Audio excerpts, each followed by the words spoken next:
They warned me. From the moment I was old enough to understand words, they made sure the first thing etched in my mind was, never go near the well, not be careful, not it's dangerous. They forbade it like it was the mouth of hell itself. No one ever explained why. No stories were told. No details, just fear wrapped in silence. And in this village, silence was louder than screams. The well sat at the edge of the forest, a moss-covered ring of black stone, sealed off by rusting iron chains and nailed with wooden signs painted red with symbols I couldn't read. People crossed themselves when they passed it. Children cried if you even joked about going near. But then the drought came. Not just any drought, the kind where even the gods stopped listening. It hadn't rained in 49 days. The rivers cracked open like broken pottery. Livestock shriveled. The village chief died with dust on his tongue. And my little sister, Patricia, she was 10, and the fever had taken her fast. Her lips were dry, her skin burning, and every time she whispered, "Water," it shattered me. There was no more water. The village well had collapsed. The community pot was bone dry. We had prayed, sacrificed, even begged the old gods, and still the skies remained empty. I remember sitting by Patricia's bedside that night, watching her chest rise and fall like a candle flicker. And that's when I decided, if hell waited for me, I'd walk into its arms if it meant saving her. I slipped out at midnight, wrapped in silence, with an empty calabash in my hand and a prayer that didn't belong to any god I knew. The forest felt alive, not with animals but watching. The wind didn't blow, the leaves didn't rustle. Even the night birds fell quiet as I approached the clearing. And then there it was, the well. It looked older than the village itself. Black vines like veins strangled its surface. Red handprints stained the surrounding stones. A warning? A plea? The chains had rusted through. One final breath escaped me as I stepped over the threshold.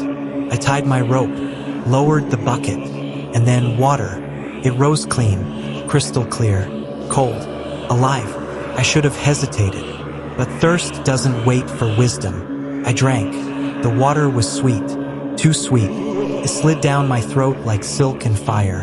I gasped, dropped to my knees. My heart thundered like a war drum. My ears rang like church bells at a funeral. Then silence. No wind, no breath, no heartbeat. Something was wrong. I tried to stand, couldn't. My legs refused to obey.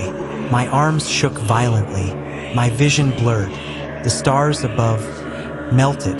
Then I saw him, standing by the well, looking down at me. Me. Same face, same clothes, but something was off.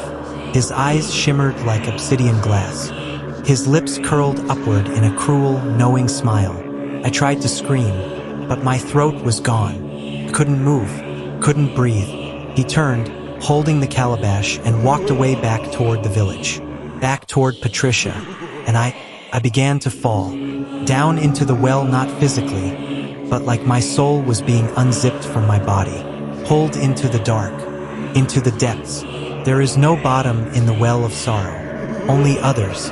They float here with me, dozens, maybe hundreds, men, women, children, their faces twisted in agony, their eyes hollow, their mouths frozen in eternal screams. They reached for me, not to hurt me, but to warn me. Whispers filled the black. You drank. You are us.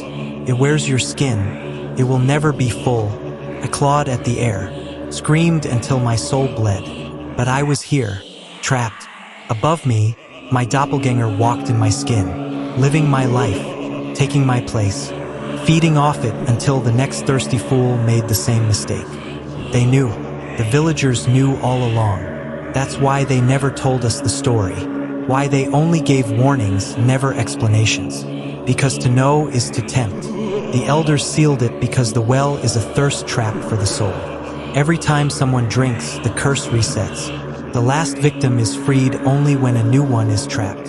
But if no one drinks, the well demands. It waits. And if it's starved too long, it takes who it wants. That's why the drought wasn't an accident. It was bait. Time doesn't pass in the well. Or maybe it does, but in reverse.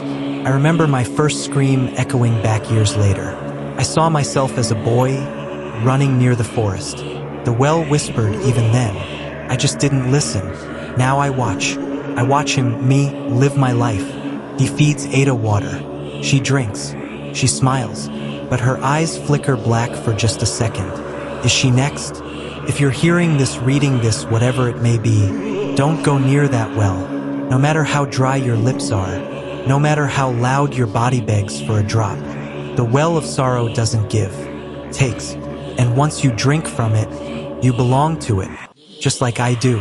And I'm still here, beneath your feet, watching, waiting, praying you don't come, but also praying you do, because that's the only way I get out. Subscribe, I dare you.